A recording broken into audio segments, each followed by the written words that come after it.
The Brontë sisters are possibly the best writers in Western literature. Their books are genius, I think because they capture emotion more than anything else. I love their writing, and that is why I'm so excited for today's video, because I'm going to be looking at, reading, reviewing the books that they read, their literary influences, which are so important. I do believe that we're the product of the books that we read, that the books that we read shape us. The History of Rain is actually a great book if you ascribe to that, but by reading the books that other people have read, I think we can better understand them. So just for some background context before we actually get into the video, books were expensive in Victorian England. They didn't have disposable income to be spending on buying lots of books. And that was even after they'd published. They still didn't have the money to go and buy whatever book they wanted. But that's not to say that they didn't read. They were avid readers, and Branwell Brontë once wrote, "I used to think that if I could have for a week the free range of the British Museum, the library included, I could feel as though I were placed 7 days in paradise." What they did read, they devoured, they reread, and there is evidence of the siblings recommending these books to friends as well. So for example, Charlotte wrote to her friend Ellen Nussey in 1834. She advised her to read William Shakespeare, John Milton, Oliver Goldsmith, Alexander Pope, William Wordsworth and Robert Southey, among others. And they were also aware of their contemporaries, the great romantics like Byron and Wordsworth, Coleridge, De Quincey, and they actually sent some of their writing to these writers to get their opinions. In today's video, I will be reading some of the books that they read, some that they recommended, and basically reviewing them, talking to you about them. Alright, so first, early books. I think that the books that we read when we're young are the ones that particularly shape us, they're most important. And so I was really interested to hear what they had access to when they were children. Children's literature as we know it today didn't really exist in early Victorian England. It wasn't until the publication of like The Water Babies and Alice in Wonderland that we started to have these stories which were written more for pure enjoyment, and a lot of the literature that was written was moral literature, religious literature, and that was definitely the case with the Brontë sisters as well. They were familiar with fairy stories though, and like local fables, and I suppose that's more similar to like what we deem children's literature today. But I thought I would read A Pilgrim's Progress for this video because I have never read it. I know how influential it was. Alright, so yes, I started The Pilgrim's Progress and I was really excited about this book, but I thought it was so boring.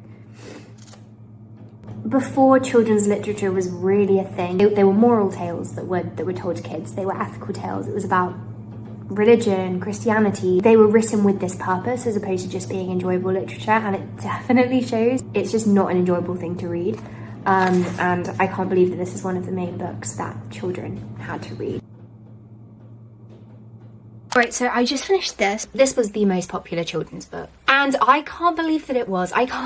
It really shows how little choice children had. The language is very bland, and that's not characteristic of all children's books, despite assumptions. Much children's literature is beautifully written. Peter Pan, for example, or Alice in Wonderland, it plays with language in fun, nuanced, interesting, nonsensical ways. This is just so basic, and I just feel bad that the Brontë sisters had this as like one of their main books to read when they were young. The whole thing is an allegory of what it means to live a good Christian life. It's like a very early Bildungsroman novel, which is a kind of style of novel which follows somebody from youth into adulthood and you see the growth of that person.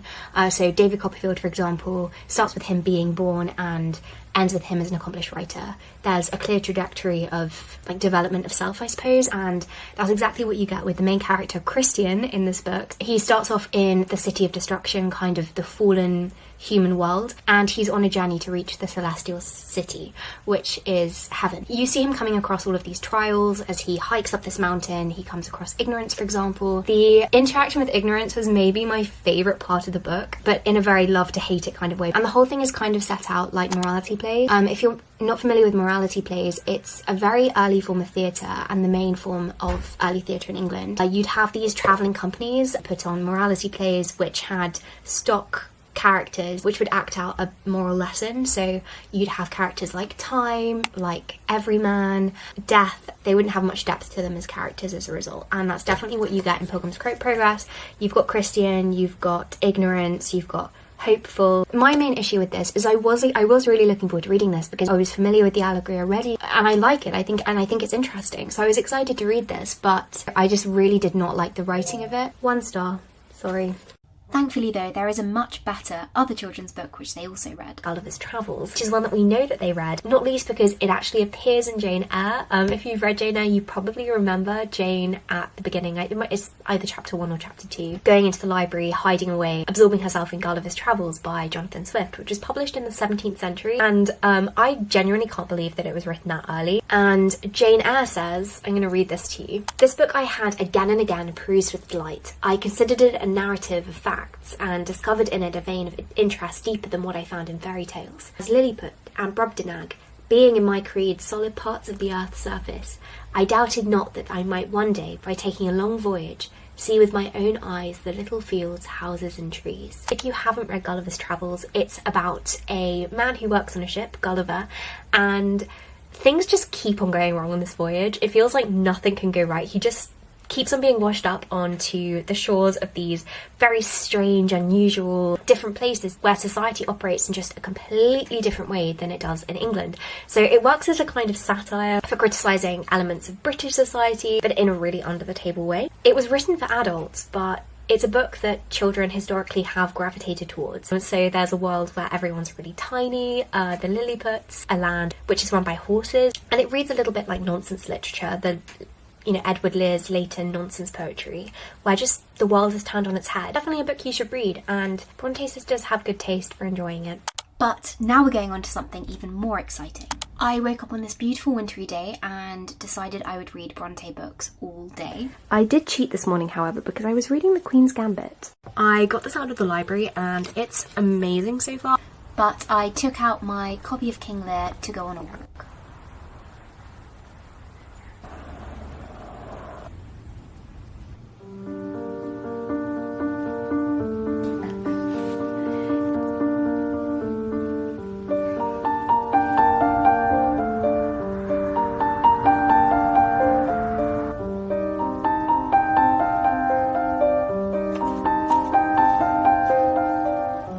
These definitely are reminiscent of the long walks that some characters take in the Brontë books, like Tend to Wildfell Hall, while she's seen trekking across the moors up to Wildfell Hall. Big differences though, when I read those scenes, I never think it looks as beautiful as this.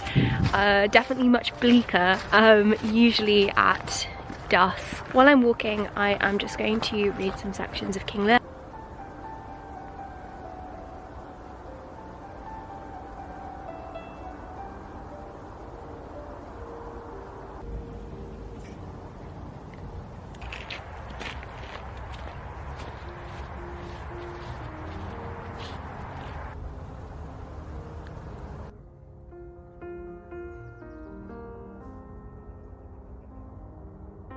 I only ended up reading Act 1, Scene 1 of King Lear. I'm reminded of why I just love this place so much. I'll talk to you more about it inside though because it's actually freezing. So I'm reading Shakespeare today because the Brontë sisters did have access to the complete works of Shakespeare. They actually had a very rare first folio edition of Shakespeare, which is really, really quite cool. There's only one direct reference where the Brontes actually say that they have read him, which is a letter that Charlotte Brontë wrote, and she's quite critical of Shakespeare. Now Ellen, don't be startled at the names of Shakespeare and Byron. Both of these were great men and their works are like themselves. You will know how to choose the good and avoid the evil. The finest passages are always the purest. The bad are invariably revolting. You will never wish to read them over twice.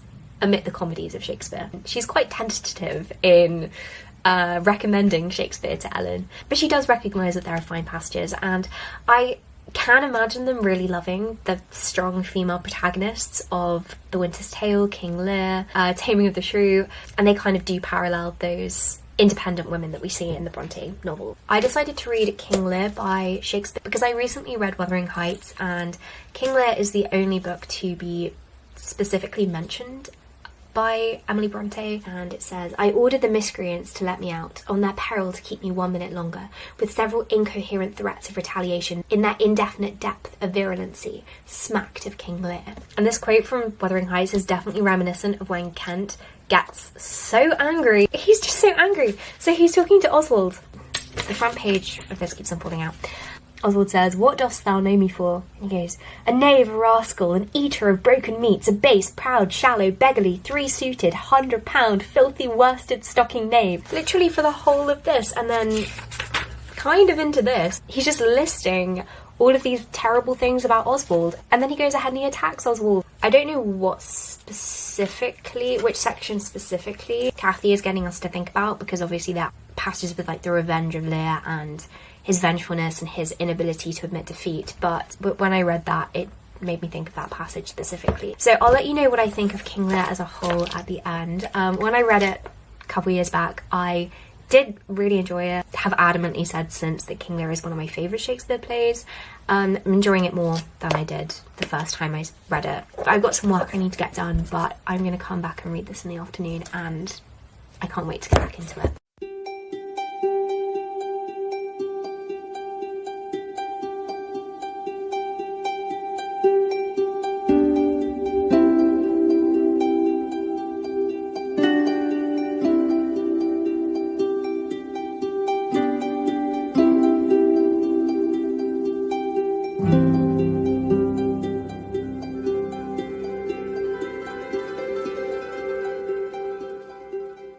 I just finished King Lear, and oh my goodness, does Shakespeare know how to write an end scene. The end scenes in his tragedies are just something else, honestly. Like, everything that you're expecting is thrown out of whack. It's just one of the worst, like, most horrible endings to read. That image of Lear holding Cordelia's body, especially straight after all of these imaginations of what their life together will look like and how they'll just observe the world in this really simple way. Like, I was trying, like, it's getting quite emotional reading this bit. Okay, it says, "No, no, no, come, let's away to prison. We two alone will sing like birds in the cage. Thou dost ask me blessing, I'll kneel down and ask of thee forgiveness. So we'll live and pray and sing and tell old tales and laugh at gilded butterflies and hear poor rogues talk of court news. And we'll talk with them too, who loses and who wins, who's in, who's out." It's so desperate, and you can see him just trying to grip to these things which are so simple, like they're tiny pleasures that you would share, like that a father and daughter would share, and yet he knows that he can't have them, and he knows that it's his own fault, and that's what makes it so sad. Sorry, my camera ran out. Also, I forgot how little Cordelia actually appears in King Lear. I thought that she was in it a lot more, but she barely has any speaking time, and she goes away to France. She's in France for most of it. So it's only really at the beginning and the end that you get anything from her. When I read it, I loved Cordelia. Power as a woman. She's the youngest actor on stage as well. She would have been played by a boy actor in Shakespeare's time, and so she's the youngest on stage. She's the youngest of her siblings. As would be characteristic of a young actor, she doesn't get many lines. Cordelia doesn't speak very much, and yet the lines that she does get and the little that she says gives her such astounding power. She doesn't back down. She's strong and intelligent, and she's more intelligent than her father, even though he's the king. I just really love her as a character, but I wish that she were in it more, and I think it adds to her power because she's not in it. I get that, but also I would have loved to have read more bits from Cordelia. Oh, and the other thing that I just wanted to mention is this changes towards the end when Lear is crying freely, and like this image of weeping comes up the whole way through. But there's this bit halfway through where Lear is just refusing to cry, and he's saying that it's unmanly to cry, and holding up all of these stereotypes about men showing emotion, which we talk about today in modern feminism. Okay, I found it. It's from Act 2, Scene 4. This scene and the final scene in the play are my two favourites. "If it be you that stirs these daughters' hearts against their father, call me not so much to bear it tamely. Touch me with noble anger, and let no woman's weapons, water drops, stain my man's cheeks." What is that? Sorry, but what is that? "And let not women's weapons, water drops, like tears are the weapons of women, stain my man's cheeks." It's just so absurd. Toxic masculinity to a T. I don't think the Brontës sisters would have been amused by that either. Anyway, I'm gonna get on with some more work, and I plan on reading some poetry in maybe an hour or two. The Brontë sisters did also read poetry, and Anne Brontë specifically mentions David Moyer and Alexander Pope, so I decided to read both of these. What time is it? It's 4:15, and I'm gonna read some David Moyer poetry. I wanted to read it outside because there's something about reading poetry in the cold. Tell me if you're the same, because I'm not sure if I'm just really weird. And that's actually why I prefer reading people like Milton, in autumn and winter because I am cold when I read it. So I've come outside to read David Moyer. There wasn't an anthology or anything that I could find, and there are only 2 poems on Poem Hunter. There's To a Dying Infant, and there's another called The Rustic Lad's Lament in the Town, so I'm going to sit and read these somewhere. Or stand and read them actually, because there's only 2 poems. I'll let you know what I think. I'll let you know if I agree with the Brontë sisters.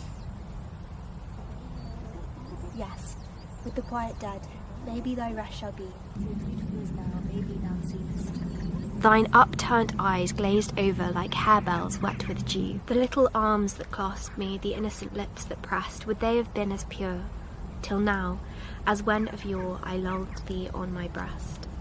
And when the hour arrives from flesh that sets me free, thy spirit may await the first at heaven's gate to meet and welcome me. And for the first half of that poem, it just seemed like an ode to his infant child, which is nice, but it didn't feel like there was much depth to it. But that all changed in the second half of that poem. So sad. It's actually about him saying goodbye to his child who died an infant. It reminds me a lot of Ben Jonson's To His First Son, which he wrote when his son died, about grieving. It's really nice and very affirming to hear David Moyer accepting and like embracing his grief so voraciously and so freely. It's giving a freedom for showing emotion.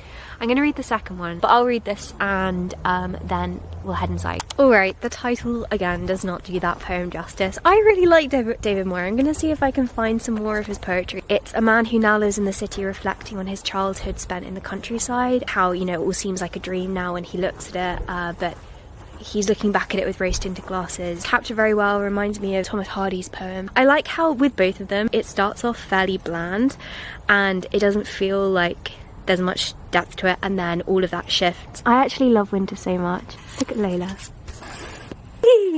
What is it? The Brontës also read contemporary journals and essays, and I know that they'd read Hazlitt, so I wanted to read some of him. It's about 5 o'clock, but the next thing I'm going to read this evening is The Pleasure of Hating, essay by William Hazlitt. These are the Little Penguin Big Ideas books, and I love these so much. I've just finished reading this. It was really short. It's basically positing that human beings are built to hate things and that naturally we're inclined to dislike things, and that if enough time passes we will grow to hate anything. We grow to hate our old books, our old friends, are constantly with something or seeing something for a long period of time, then we will eventually grow to dislike it. And there is some truth in it, but I do think the argument is too simplified, and he doesn't acknowledge that he is making a huge generalization. It almost feels like he's saying it more for the sake of saying it than he actually believes it. It reminds me a lot of the American dream, actually, encapsulated in The Great Gatsby. You're constantly striving for something more, like nothing is ever enough. There's always something else that you want, and I do think that's kind of what this is getting at. Even our strongest partialities and likings soon take this turn. That which was luscious as locusts anon becomes bitter as coloquintida. I'm definitely not saying that right. But love and friendship melt in their own fires, Hazlitt says. It's a very cynical way of looking at the world, and I don't think it's a very productive way to look at the world as well. Even if he is correct in observing that human beings dislike things and might grow bored with things, I just don't think it's a productive worldview, and I don't think it's one that is worth adopting. But it was a good essay, and you can also see aspects of Heathcliff coming through in this, and first generation Cathy. Just the idea of like loving to hate things, being essentially just not very nice, basically. The hypothetical person which is kind of constructed through this essay, I don't know, he just kind of reminds me of Heathcliff, and I do wonder if Emily Brontë was at all inspired by this. Okay, I'm gonna go downstairs and get some dinner, and I'll probably read some Alexander Pope poetry in bed tonight, but I will check back in with you probably tomorrow or the next day with a review of The Pope and how I found it. I downloaded the complete works of Pope on my Kindle and I've been reading it this morning. I haven't finished it yet. I'm not sure what it is I've even read of his before, because I'm racking my brain. I can't actually concretely remember reading anything. I just remember not liking him when I read him. He reminds me a lot of Walter Scott, but I prefer him to Walter Scott. He does use a lot of Greek mythology, and I don't know much about Greek mythology, so I know that a lot of that is going over my head, and that there's a lot of richness to the text in those references to the Greeks, which I'm not appreciating, which I know means that I don't read the poetry as it's supposed to be read. But aside from that, I really love descriptions of the seasons. Like, one of the first things in this collection, which actually is still my favourite thing so far, I think they put it at the start for a reason, because it's such a great way to dip into him. It's these 4 poems about each of the seasons. He really likes spring in these poems as well.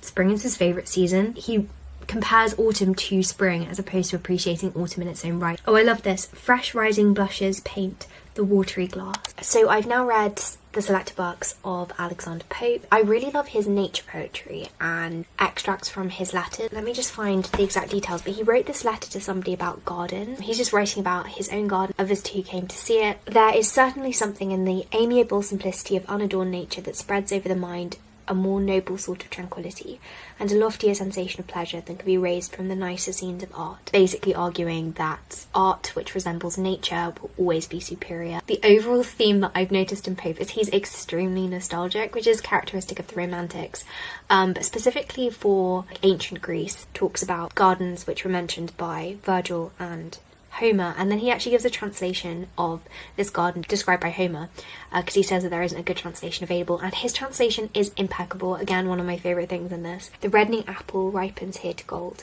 Here the blue fig with luscious juice overflows, with deeper red than the full pomegranate glows. The branch here bends beneath the weighty pear, and verdant olives flourish round the year, the balmy spirit of the western gale, eternal breaths on fruit untaught to fail. Each dropping pear a following pear supplies, on apples, apples, figs on figs arise. Alright, so this is the final book of this video, and it's also actually mentioned in Jane Eyre, as you can see. Bewick's British Birds. I actually don't know what the physical book would have looked like that the Brontës owned. I suspect it would have been much more beautiful than this, just because books were. Inside, it would have had the same engravings. So these are woodcut prints, which were done by Bewick, and they are so detailed, like, incredible. Woodcut art is actually some of my favourite. I don't even know what it is about it. Actually remarkable, the level of detail that he's able to capture. There is definitely a real charm to this over seeing a photograph or seeing colour prints that you usually would get in a book about birds. I really enjoyed looking through this. I really enjoyed reading it, and it's a book I know I will return to. However, the detail in this book from an information standpoint is very minimal. So each of the accounts, there's 1 to 3 pages per bird, and at the top you've got the picture, and then it will say what the bird looks like and describe the placement of the feathers. They've outlined technical terms so that you can understand his descriptions of what the birds look like, but I hate how literally half of the account is what the bird looks like. I just don't find that as interesting as the migration patterns, how they breed, what they eat. That's in the second half of the account, but for some of the birds there's basically nothing on that. That's a bit disappointing, but some of the accounts are really complete. 3 of the land birds, they had quotations from Shakespeare and Milton about that bird to just show their presence in the literary landscape, which I loved. Oh, and I love the stuff about the robins as well. I don't know much about birds. I did learn quite a bit from this. Cuckoo birds. Here's the cuckoo. The mother doesn't raise them herself. The cuckoo will lay her eggs in the nest of another bird, and then that mother will raise it. Then the baby cuckoo actually has an instinct to push the other baby birds out of the nest, so that it gets the sole attention of the parents. Isn't that awful? It's horrible. I know it's nature, but oh my goodness, those poor other birds. Its back has evolved to be much stronger than other birds of that age, which means that it has the strength to push them out. I just think that's bizarre. Like, I can see why the Brontë sisters love this, and I can imagine it's the kind of book that they could sit together and read as well. I'm sure that they use this to identify the birds that they saw. Yeah, so overall, the Brontë sisters, I approve of their taste of the romantics, the fact that they read Wordsworth and Byron. Wordsworth, I think, is the best of the three. He captures the natural world and he writes about the natural world in such a sensitive, tender way. I also didn't read Milton's Paradise Lost for this, although that is a book that they read. That is one of my favourites, actually. I've read it twice. Paradise Lost, if you didn't know, is a retelling of the story of Adam and Eve in Genesis, and it's told specifically kind of through the eyes of Satan, Lucifer, who is one of the angels that rebelled against God and then fell from heaven. And you see his bitterness and you see his humanness as well. You know, man is made in the image of God, but I'm reading the Brothers Karamazov at the moment. Dostoevsky says that man and the devil are much more aligned. Those questions of morality, especially in a book like Wuthering Heights, definitely are prevalent, but Paradise Lost is beautifully written. Milton's writing is so vivid. I just love the sounds of his poetry as well. Anyway, thank you so much for watching this video, and I hope you were able to walk away with some book recommendations, or at least inspiration to go and read the Brontë sisters. So anyway, I hope that you have a productive week.